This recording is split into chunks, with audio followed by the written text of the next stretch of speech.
The massive space station hanging above Earth gleamed like a silver star, its rotating rings catching the sun's light.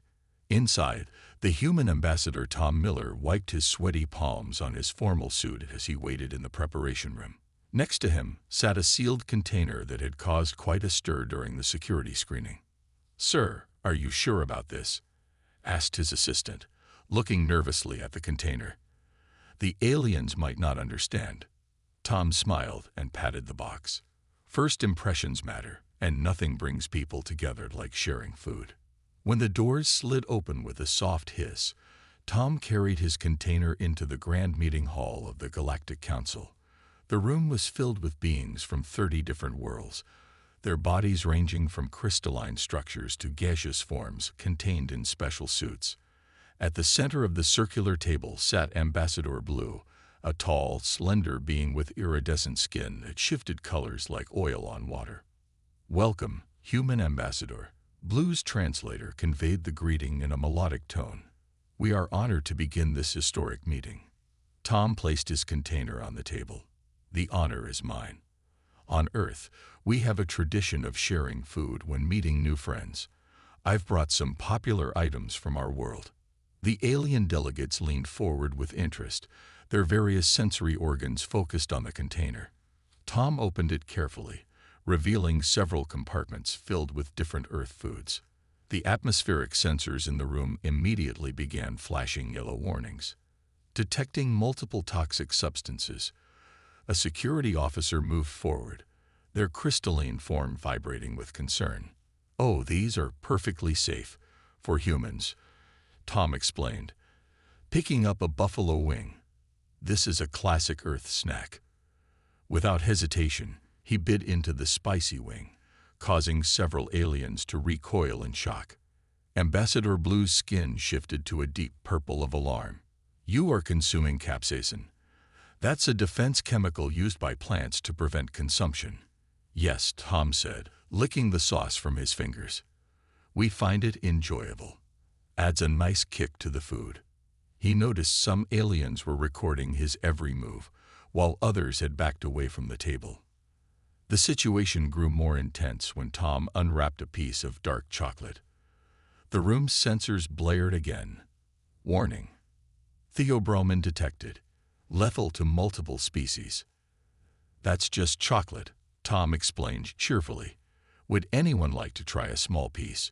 It's one of our most popular treats." A low murmur of horror spread through the room. Ambassador Blue's skin had now taken on a fascinating pattern of swirling colors never seen before by the human delegation. "Human ambassador," Blue spoke carefully, "are you suggesting that your species deliberately consumes substances that are toxic to most known life forms? For pleasure?" Tom popped the chocolate into his mouth, causing several delegates to make sounds that their translators didn't even attempt to convert. "Well, when you put it that way, it does sound a bit strange. But wait until you hear about our fermented foods." The mention of fermentation caused one gaseous delegate to rapidly cycle through various colors inside their containment suit. Another delegate, who appeared to be made of living crystal, began emitting a high-pitched harmonic that the translators interpreted as a distress signal. Ambassador Blue raised all four hands in a calming gesture to the council. "Perhaps we should proceed with the formal diplomatic protocols," they suggested, their skin still showing signs of distress. But Tom noticed the ambassador's eyes kept darting to the container, a mix of horror and fascination evident in their swirling pupils. As the meeting progressed through its formal agenda, Tom couldn't help but notice how the alien delegates kept their distance from him, as if he might suddenly spray capsaicin from his pores. Yet there was something else in their careful observation of him, a growing realization that humans might be more remarkable than they had initially assumed. By the end of the meeting, Ambassador Blue approached Tom privately. "Human ambassador, our preliminary studies suggested your species was relatively harmless. We may need to revise that assessment." There was a pause before they added, "Would you be willing to provide more information about these snacks of yours? Purely for scientific purposes, of course." Tom smiled, reaching for his container. "Well, wait until you hear about something we call extra hot sauce. The ambassador's skin turned a shade of blue that hadn't been seen before in the diplomatic corps. Ambassador Blue paced in their private research chamber aboard the space station, their skin flickering between shades of green and purple as they reviewed the latest reports. The walls around them were covered in screens displaying human eating habits, each more disturbing than the last. "Play the coffee consumption video again," Blue commanded their AI assistant. The screen lit up with footage of humans standing in line at something called a coffee shop, willingly paying to drink a bitter brew of toxins that would paralyze most alien species. A knock at the door interrupted their study. "Enter," Blue called out, quickly dimming the screens. Dr. Spark, a being made of pure energy contained within a sophisticated environment suit, floated into the room. "Ambassador, you need to see this immediately." Dr. Spark's voice crackled through their translator. "Our research team just finished analyzing human preservation techniques. They deliberately let their food rot." Blue's skin rippled with interest. "Explain." Dr. Spark projected a hologram showing various human foods. "They call it fermentation. They take perfectly good nutrients and let bacteria grow in them. On purpose. Look at this thing called kimchi. They let vegetables decay with spices that would burn through 3 of my containment suits." Most fascinating. Blue moved closer to examine the hologram. "And they suffer no ill effects." "That's not even the worst part." Dr. Spark's energy form flickered anxiously. "They take something called milk from other creatures, add bacteria to it, and let it sit until it becomes solid. They call it cheese. Some humans even prefer it after it develops something they call blue mold." Blue's skin turned a pale shade of white, the alien equivalent of feeling queasy. "Have you shared this information with the Military Assessment Committee?" "Yes, and they're in complete chaos. General Stone believes humans might be the most dangerous species we've ever encountered. Any being that can digest rotted food could potentially survive on nearly any planet." The ambassador moved to their desk and pulled up the footage from the first contact meeting. On screen, human Ambassador Tom was cheerfully eating those spicy wings, completely unaware of the panic he was causing. What about their young? Surely they protect their children from such substances. Dr. Spark's energy form pulsed with agitation. "That's another disturbing discovery. They give their young something called candy. Pure crystallized sugar mixed with various chemicals. Some contain so much sugar that our sensors initially classified them as biological weapons." Blue started composing a message to the Galactic Council. "We need more data. Set up surveillance at their eating establishments. I want to know everything about their consumption habits." Over the next few days, the research team's reports grew increasingly alarming. Humans were observed eating things called pickles, vegetables deliberately soaked in acidic solutions. They drank carbonated beverages that would eat through standard chip hulls. Some even consumed raw fish wrapped in seaweed, a practice that made several of the observation team request immediate psychiatric evaluation. But it was the discovery of something called hot sauce competitions that finally broke Dr. Spark's professional composure. They compete to see who can eat the most painful substances. They record their suffering for entertainment. "Ambassador, these beings are either insane or invincible." Blue's skin had settled into a deep shade of blue, the color of deep thought. Perhaps we've been looking at this wrong," they said slowly. "Any species that can adapt to eat such a wide variety of substances, even those most would consider toxic or spoiled, shows remarkable survival capabilities. Are you suggesting we should view this as an advantage?" Dr. Spark's energy form dimmed slightly in surprise. "Think about it." Blue moved to the window, watching Earth spin slowly in the distance. "A species that can digest almost anything, that actually enjoys substances most would consider weapons. Imagine having them as allies instead of potential threats." Dr. Spark was silent for a moment, processing this perspective. "The military committee won't like that view. The military committee is still trying to understand how humans drink something called espresso without dying." Blue's skin showed hints of amusement. "For now, we continue our research. I want to understand more about this thing humans call spice tolerance and why they keep trying to increase it. As if on cue, a new alert flashed across their screens. Someone had just detected humans adding chemicals called ghost peppers to their food, and the entire observation team was requesting hazmat suits. The news spread through the space station like wildfire. A human restaurant was opening in the diplomatic sector. The owner, Mike, had spent 3 months getting permits, installing special ventilation systems, and assuring various safety committees that his establishment wouldn't poison the entire station. Ambassador Blue stood outside the restaurant called Earth Flavors, watching the final safety inspectors run their tests. Their skin showed swirling patterns of anxiety as they observed humans carrying in boxes labeled extra hot sauce and aged blue cheese. Inside, Mike was arranging bottles of hot sauce on shelves behind the counter when Tom, the human ambassador, walked in. Quite a crowd gathering out there, Tom said, nodding toward the window where aliens of various species pressed their faces, appendages, or sensory organs against the glass. Good for business, Mike grinned, then frowned as another alarm went off. That's the 5th time today. These sensors keep thinking my pepper grinder is a chemical weapon. The restaurant's grand opening drew a mixed crowd. Some aliens came out of diplomatic courtesy, others out of scientific curiosity, and a few, like Ambassador Blue, came because they couldn't look away from what they called the human feeding spectacle. Things started going wrong when a group of crystalline beings witnessed a human customer eagerly eating a bowl of extra spicy curry. The alien's translucent forms began vibrating in distress as the human's face turned red, and they started sweating. They're dying. One crystal being chimed in alarm. The human is showing signs of severe distress, yet they continue to eat. No, Tom tried to explain. They're enjoying it. See, they're smiling. The situation got worse when Mike proudly brought out his special dish, a cheese platter. As he explained the variety of aged cheeses, a gaseous being's containment suit began flashing red in panic. You deliberately infected milk with bacteria and fungus, then let it age for months.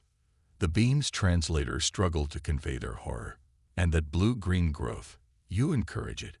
That's the best part, Mike said enthusiastically, cutting into a particularly ripe blue cheese. The smell caused 3 alien diplomats to evacuate the room and file formal complaints with station security. Ambassador Blue, who had been observing everything with scientific interest, suddenly noticed their skin turning a new shade of fascination when a human child walked in with her parents and ordered something called ice cream. You give your young ones frozen sugar crystals mixed with processed milk proteins, Blue asked, their translator failing to hide their amazement. And those colorful bits on top? Sprinkles, the little girl said happily, offering her bowl to Blue. Want to try some? The entire restaurant fell silent. No alien had yet dared to sample human food.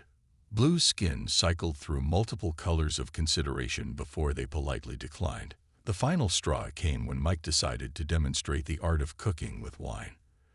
The sight of humans deliberately adding fermented fruit juice to their food, then heating it to make the alcohol evaporate, caused such a stir that the station's security team had to be called in. As the chaos unfolded, several alien media outlets began broadcasting live from outside the restaurant. The headlines were sensational. Humans consume poisons for pleasure. Child seen eating frozen bacteria. Restaurant or weapon of mass destruction. Tom found himself in front of the alien reporters, trying to explain the concept of acquired taste to an increasingly skeptical audience. You mean, one reporter's translator crackled with disbelief. Humans must train themselves to enjoy these substances. They aren't even naturally appealing to you. Well, yes, Tom admitted. Take coffee, for example. Few humans like it at first, but over time. He was cut off by a collective gasp from the alien crowd. The idea that humans would deliberately train themselves to enjoy potentially harmful substances was almost too much for them to process. In their private chamber later that day, Ambassador Blue reviewed the footage from the restaurant's opening. Their skin showed complex patterns never before seen in their species as they watched humans of all ages happily consuming what their science considered to be a remarkable variety of toxins, irritants, and digestive challenges. Perhaps, Blue muttered to themselves, we should reconsider our definition of edible. General Stone, a being composed of living crystal formations, stood before the Galactic Military Council, their facets gleaming with urgency as they presented their findings about human dietary capabilities. Look at these readings. The general's crystalline form vibrated, projecting data into the room. Humans don't just survive on toxic substances, they actively seek them out. Our latest intelligence reveals something even more disturbing. They have drinks called energy drinks that combine multiple stimulants. The council chamber erupted in concerned murmurs. A holographic display showed humans casually drinking beverages that contained enough caffeine to power a small spacecraft's emergency systems. In the back of the room, Ambassador Blue's skin rippled with concern as they watched the military officials grow increasingly agitated. Next to them, Tom sipped his morning coffee, unaware that his simple action was causing several security sensors to flash red. Furthermore, General Stone continued, we've discovered that humans use these capabilities for military applications. They can survive on what they call military rations, processed food blocks that would be classified as biological weapons in 17 star systems. One of the council members, a gaseous being, swirled anxiously in their containment suit. What about the substance they call alcohol? Our research shows they drink it to deliberately impair their cognitive functions, yet somehow this practice is embedded in their diplomatic protocols. Tom raised his hand politely. It's not just for diplomacy. We also drink it for fun. The room fell silent. General Stone's crystalline form briefly lost its coherence from shock. For fun. The general's translator struggled to convey their disbelief. You willingly consume a substance that impairs your judgment, damages your internal organs, and can cause severe systemic malfunction. For entertainment. Well, when you put it that way, Tom shrugged, pulling a small flask from his pocket. Anyone want to try some whiskey? 3 security officers immediately moved to contain what they assumed was a chemical weapon. The situation grew more complex when reports came in from human exploration teams on various planets.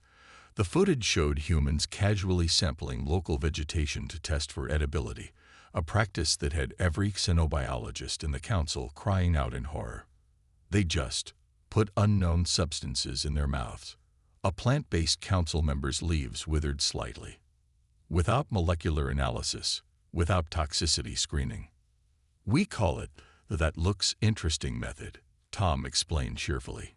It's how we discovered most of our favorite foods back on Earth.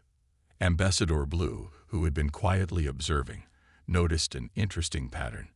While most of the military council was seeing threats, a few more strategic minds were beginning to see opportunities. A squad commander made of pure energy spoke up. Consider the tactical advantages. Human exploration teams don't need elaborate food synthesizers. They can survive on minimal supplies. They can even eat food that's partially spoiled. And don't forget coffee, Tom added helpfully. Can't explore space without coffee.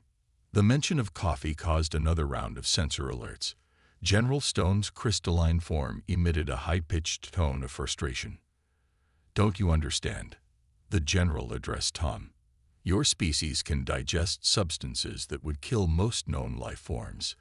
You voluntarily consume chemicals that alter your mental state. You can survive on practically anything. How are we supposed to feel safe? Tom thought for a moment, then pulled out a candy bar. As he unwrapped it, several council members backed away. Would it help if I shared some chocolate? It's really good. Ambassador Blue noticed their own skin showing colors of amusement as half the council chamber evacuated at the sight of the theobromine-laden treat. Perhaps they thought, this was exactly why humans had achieved space travel so quickly. They were literally powered by substances that would kill most other species. As the meeting devolved into chaos, with military strategists arguing whether humans were a threat or a potential asset. Tom calmly finished his candy bar. He watched with interest as Ambassador Blue's skin displayed a new pattern, one that looked suspiciously like curiosity. Perhaps, Blue suggested quietly to Tom, you could explain more about this human tradition of stress eating. For diplomatic purposes, of course.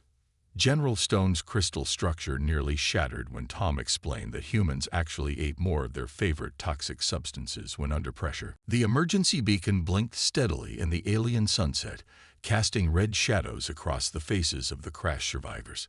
3 humans from the diplomatic corps, including Tom, sat around a makeshift campfire with 4 alien delegates, including Ambassador Blue. Their shuttle had gone down on an unexplored planet during what was supposed to be a routine diplomatic mission. Rescue ships will arrive in approximately 50 hours. Blue's translator crackled, their skin showing patterns of worry. The alien ambassador watched as Tom walked the perimeter of their camp, occasionally stopping to pick up various plants, and was he actually putting them in his mouth? What are you doing? Blue's skin flashed alarm patterns. Those organisms haven't been analyzed. They could be toxic. Tom spat out a leaf and shrugged. This one's bitter, probably not good for eating. But these berries, he held up some purple fruits, taste a bit like blueberries, should be safe. The other aliens watched in horror as Tom's human colleagues began gathering the berries. A crystalline delegate chimed in distress, you're determining food safety by taste, without proper molecular scanning. Well, they're not making my tongue numb.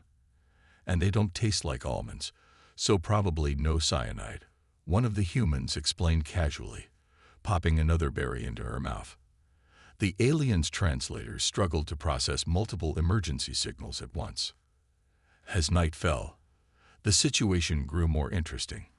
The humans had somehow managed to find edible roots, collect water from plant leaves, and even catch some small, fish-like creatures from a nearby stream.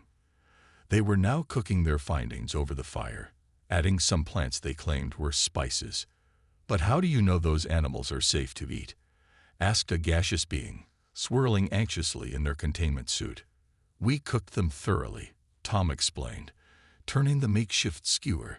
Heat usually breaks down most dangerous compounds. Plus, they look kind of like trout. Ambassador Blue's skin displayed previously unrecorded patterns of bewilderment. Your species' survival strategy is based on kind of looks like, and probably not poison. Don't forget, smells okay, Tom added helpfully, sniffing another plant before adding it to their meal. The alien delegates huddled closer to their emergency ration packs, which were running dangerously low. By the second day, the aliens were fascinated despite themselves. The humans had established a working knowledge of the local ecosystem through what they called educated guessing. But what the aliens saw as reckless experimentation.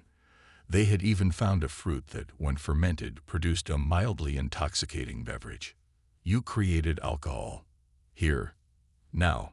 Blue's translator couldn't quite capture their mixture of horror and impression. Humans have been fermenting things for thousands of years, Tom said proudly. It's practically instinct at this point. The survival situation took an unexpected turn when one of the alien delegates' food packs malfunctioned. The being, made of living crystal, faced the prospect of going without nutrients for dangerous hours. That's when Tom offered some of their cooked local food. Our analysis suggests it's mostly proteins and minerals, he said. Your species can process those, right? The crystalline being, faced with either trying human-approved food or going hungry, made what they considered the brave choice. To everyone's surprise, not only could they digest the food, but their crystal structure actually took on a slightly more vibrant hue. Ambassador Blue, who had been documenting everything for what they called scientific purposes, showed colors of deep thought. Perhaps, they suggested, human dietary adaptability isn't just about survival. It's about finding opportunities in unexpected places. When the rescue ships finally arrived, they found a very different group than they expected. The aliens were still horrified by human eating habits, but there was also a new respect in their posture. They had watched humans turn an emergency into what the humans called a camping trip, complete with foraged meals and improvised cooking methods. As they boarded the rescue vessel, Blue pulled Tom aside. "Your species' ability to eat almost anything. We initially saw it as a threat, but after these 2 days, I'm beginning to think it might be your greatest gift to the galaxy." Tom grinned and pulled something from his pocket. "Speaking of gifts, I saved some of those berries. Want to try one? I promise they taste better than they look." Blue's skin showed patterns of both fear and curiosity.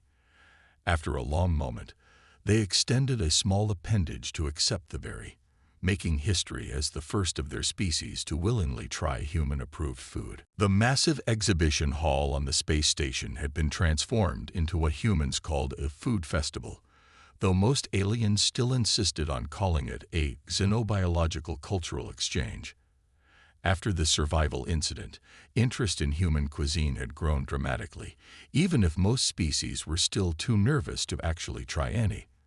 Ambassador Blue stood at the entrance, their skin showing excited patterns as they watched humans set up cooking stations.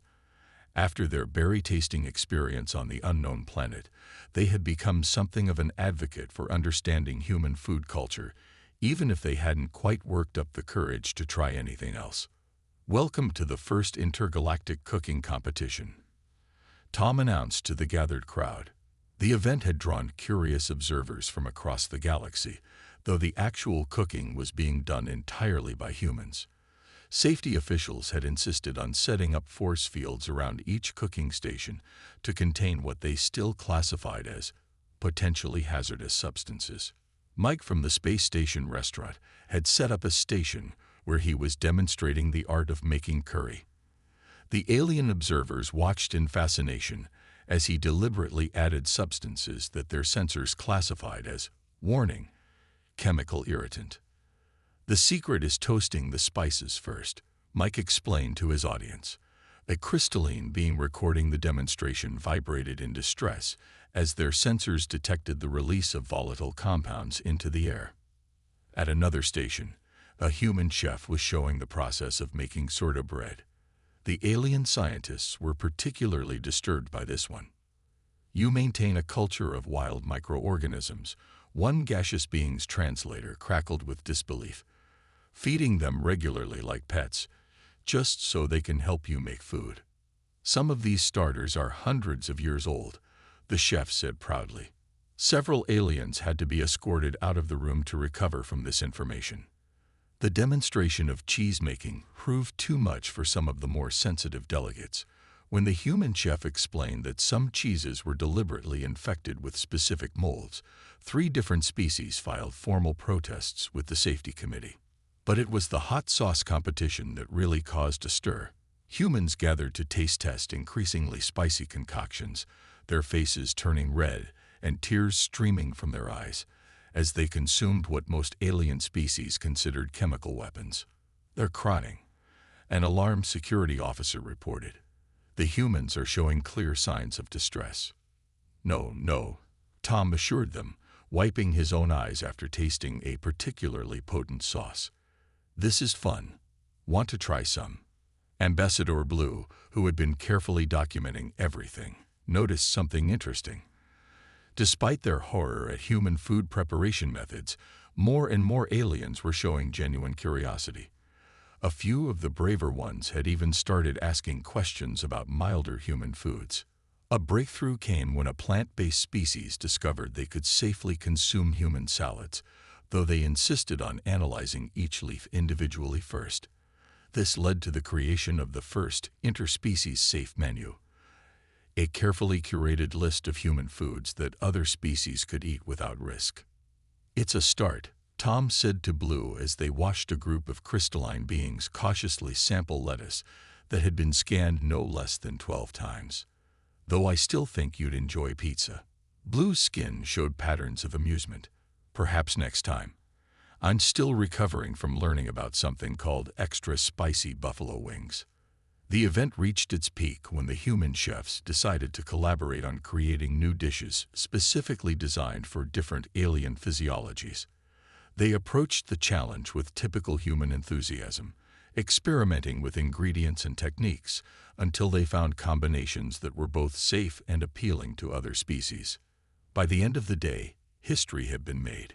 23 different alien species had successfully consumed human-prepared food, even if most of it was just carefully prepared vegetables. More importantly, the event had shifted the narrative around human eating habits. What was once seen as terrifying was beginning to be viewed as a remarkable adaptation. As the exhibition wound down, Ambassador Blue approached Tom with what appeared to be excitement patterns rippling across their skin. "The Galactic Council has been watching today's events with great interest," they said. "They're beginning to see the potential benefits of human dietary knowledge for space exploration and cultural exchange." Tom grinned and pulled out a small package. "Ready to try a cookie then?" Blue's skin cycled through several colors before settling on a pattern that looked remarkably like resignation mixed with curiosity. Perhaps a very small bite. Red warning lights flashed throughout the mining colony on Proxima B as emergency alerts echoed through the corridors. A radiation storm had damaged the main food processing units, contaminating the specialized nutrient supplies for over 2,000 alien workers from 30 different species. Ambassador Blue's skin showed panic patterns as they read the reports. The colony's backup supplies would last only 3 days, and the nearest relief ships were 2 weeks away. The situation seemed hopeless until Tom, who happened to be there for a routine diplomatic visit, casually mentioned that the humans had an idea. "The planet's native vegetation is edible," he explained to the Emergency Council. "Well, edible for humans at least. We've been experimenting with it in our section of the colony for months." The alien council members stared at him in silence. Finally, a crystalline being spoke up, their form vibrating with concern. "You've been eating local life forms, without long-term studies. We've got a whole garden going," Tom said proudly. "Makes pretty good salads. Better than emergency rations, anyway." What followed was the largest scale test of human dietary knowledge in galactic history. The human colonists, led by Mike from the space station restaurant, began rapidly analyzing local plants and fungi, categorizing them by their similarities to Earth foods. They set up makeshift processing stations, testing and preparing local organisms in ways that might be safe for different alien physiologies. "These roots have similar proteins to the approved interspecies menu," Mike explained, showing his findings to the science team. "And these mushroom-like things are practically identical to some Earth varieties, just purple." Ambassador Blue watched in amazement as the humans worked tirelessly, taking risks by testing new substances themselves first. Their skin displayed complex patterns of worry every time Tom popped an unknown fruit into his mouth with nothing more than a quick sniff and what he called a pretty good feeling about this one. The real breakthrough came when the humans discovered a local grain similar to rice. After careful processing and preparation, they found it could be safely consumed by over 80% of the colony species. The humans immediately began teaching alien crews how to cultivate and prepare it. "You see," Tom explained to Blue as they watched the first successful mass feeding, "humans didn't become good at eating everything because we were brave. We did it because we had to. Our ancestors tried everything, figured out what was safe, and passed that knowledge down." Blue's skin showed patterns of understanding. Your species' greatest weakness became your greatest strength. The Galactic Council, monitoring the situation closely, was forced to radically revise their policies. Human dietary expertise was officially classified as a crucial survival skill. Emergency protocols were updated to include human consultation in any food-related crisis. As the situation stabilized, the Council made another surprising discovery. The humans hadn't just found emergency food sources. They'd identified dozens of new, safe, and nutritious options that had been overlooked by standard scanning protocols. Their primitive method of taste testing had revealed resources that the most advanced alien technology had missed.